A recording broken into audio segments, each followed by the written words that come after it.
Hello दोस्तों, स्वागत करता हूं आपके अपने YouTube channel easy maths trick में। आज हम पढ़ेंगे रोमन संख्या को कैसे निकालते हैं, रोमन संख्या को कैसे लिखते हैं, किसी भी संख्या को हम रोमन में कैसे लिख सकते हैं। जैसा कि एनटीपीसी का एग्जाम चल रहा है, उसमें रोमन संख्या से भी क्वेश्चन आ रहे हैं। तो चलिए वीडियो को शुरू करते हैं। उससे पहले जो लोग हमारे चैनल पर नए हैं, हमारे चैनल को सब्सक्राइब भी कर लीजिएगा और बेल के निशान को ऑन भी कर लीजिएगा, ताकि हर वीडियो का नोटिफिकेशन आप तक मिलती रहे। तो चलिए देखते हैं कि रोमन संख्या लिखते समय हम किन किन संख्याओं का, किन किन अक्षरों का प्रयोग कर सकते हैं। सबसे पहले हम प्रयोग करेंगे इसका, आई का। उसके बाद हम प्रयोग करेंगे भी का। उसके बाद एक्स का प्रयोग करेंगे। उसके बाद एल का प्रयोग करेंगे। उसके बाद सी का प्रयोग करेंगे। उसके बाद डी का प्रयोग करेंगे और उसके बाद एम का प्रयोग करेंगे। इसका मतलब होता है 1, इसका मतलब होता है 5, 10, एल का मतलब 50, सी का मतलब 100 होता है, डी का मतलब 500 होता है और एम का मतलब 1000 होता है। तो इन्हीं अक्षरों को लेकर हम पूरी रोमन संख्या को लिख डालते हैं। तो चलिए रोमन संख्या में हम इसका उपयोग करते हैं कि रोमन संख्या में किसी भी संख्या को हम कैसे लिख सकते हैं। तो सबसे पहले महत्वपूर्ण बात यह है कि इन संख्याओं में जो ये संख्या है आई, एक्स, सी और एम, इन संख्याओं को, इन अक्षरों को हम 3 बार प्रयोग कर सकते हैं। रोमन संख्या लिखते समय 3 बार ही हम इसका प्रयोग कर सकते हैं, उससे ज़्यादा बार नहीं होगा। उसके बाद जो संख्या बचती है, जो अक्षर बचते हैं, वो है भी, एल, डी, भी, एल, डी। इसका प्रयोग हमें बार बार नहीं करना है। क्यों नहीं करना है? क्योंकि अगर हम भी का 2 बार प्रयोग करेंगे तो क्या ये 10 होगा? 10 का तो ऑलरेडी एक सिंबल है, क्या है वो? एक्स है। इस एक्स से हम 10 को डिनोट करते हैं, इसलिए हमारा जो ये भी है, हम इसको 2 बार नहीं लिख सकते हैं, हमारा ये गलत हो जाएगा। ये हमारा जो 10 का है वो सही होगा। इसी तरह हम आई और सी और एम का प्रयोग 3 बार कर सकते हैं और इन तीनों का हमें प्रयोग केवल एक ही बार करना है। तो चलिए अब देखते हैं कि इन संख्याओं में क्या संबंध है। अगर हम तो यहाँ पर 1, 5, 10, 50, 100, 500 और 1000 लिख दिए हैं। अगर हमें 2 लिखना हो, 3 लिखना हो, 4 लिखना हो, 5 तो हम लिख दिए हैं, 6 लिखना हो, 7 लिखना हो, 8 लिखना हो और 9 लिखना हो, तो हम कैसे इन संख्याओं को देखते हुए यूज कर सकते हैं। 2 के लिए हम 2 आई लिख देंगे, 3 के लिए हम 3 आई लिख देंगे। मैंने बताया था कि केवल 3 ही जो संख्या है, अक्षर है, उनका हम 3 बार प्रयोग कर सकते हैं। केवल आई होगा, एक्स होगा, सी होगा और एम होगा। इसका प्रयोग हम भी लिखेंगे 5 का और जस्ट पहले एक आई लिख देंगे।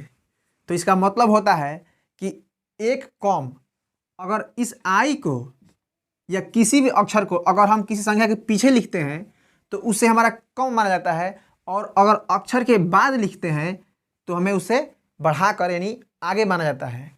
जैसे यहाँ पर आई हमने 4 में पहले लिखा, अब 6 में 5 के बाद आ रहा है आई, तो 5 के बाद 6 लिखेंगे। 7 में उसी तरह 2, 7, 2, 5 ये और 2, 7। 8 में भी और 1, 2 और 3, 8 हो गया। 9 में 9 जो है वो 10 से तुरंत पीछे है, तो हम यहाँ पर एक्स लिखेंगे और 1 लगा देंगे आई, ये हमारा 9 हो गया। अब हम किसी भी रोमन संख्या के नीचे या ऊपर दोनों तरह ये पाई हम क्यों खींचते हैं?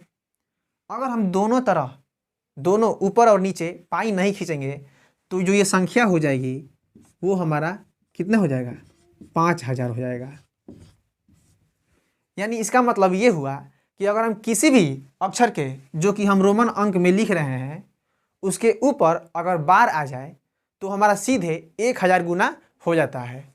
जैसे अगर हम x के ऊपर बार लगा दें तो ये हमारा 10 और बार लग गया, इसके चलते हमें इसमें 1000 से गुणा करना पड़ेगा। अगर हमें m यहाँ पर है, अगर हम m के ऊपर बार लगा दें तो क्या हो जाएगा मेरा 1000 गुणे 1000। ये कुछ बेसिक जानकारियाँ थी जिन्हें जानना बहुत ज़रूरी था। तो चलिए अब सीखते हैं कि हम संख्या को, इससे बड़ी वाली जो कि एग्जाम में पूछे जा रहे हैं, उसको हम कैसे लिखेंगे इन्हीं अक्षरों के आधार पर।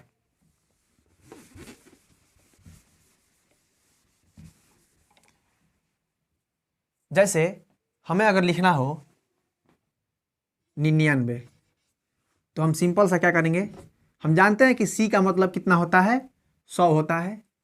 C का मतलब 100 होता है और उससे पहले आता है 99, एक पाई जोड़ देंगे तो हमारा कितना हो जाएगा 99। अब हम क्या करेंगे, मान लीजिए हमको लिखना है 101।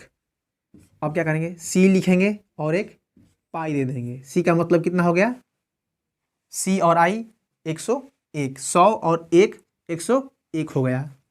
अब हमें लिखना है 855। तो अब हम इसके लिए क्या करेंगे, इतना बड़ा संख्या आ गया तो कोई टेंशन लेने की जरूरत नहीं है, घबराने की चिंता करना ही नहीं है। सबसे पहले हम इसको तोड़ेंगे किस रूप में, विस्तारित रूप में। इसे हम विस्तारित रूप में तोड़ देते हैं 50 + 5। इस 800 के लिए हम क्या लगाएंगे, 800 कितना पे आता है 500, यानी मतलब कि डी आ गया 500 और सी 100 100 100, 500 300 800 हो गया।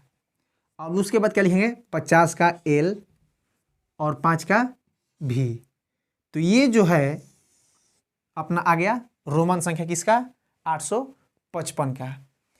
और एक दो उदाहरण कर लेते हैं, इसी प्रकार से होगा। जैसे कि हमने लिख दिया 670। अब हम इसका रोमन संख्या कैसे लिखेंगे, तो हम जानते हैं कि इसको हम लिख सकते हैं 600 + 70। अब +0 का तो मतलब ही कुछ नहीं होगा, इसलिए हम इसको छोड़ देते हैं। 600 के लिए हम लिखेंगे D 500 हो गया। C का मतलब कितना हो गया 600, 500 और 100 600। 70 किसके पास है 50, 70 जो है वो 50 के पास है। तो पहले हम लिखेंगे 50 और उसके बाद 10 को बढ़ा देंगे तो कितना आ जाएगा अपना 70 आ जाएगा। तो उम्मीद करता हूँ कि ये सब सारी बातें आप लोगों को समझ में आ गई होगी कि हम कैसे इन संख्याओं की मदद से किसी भी संख्या का रोमन अंक हम लिख सकते हैं। अगर वीडियो अच्छी लगी हो तो वीडियो को लाइक कर दें, शेयर भी कर दें, कमेंट करना ना भूलें।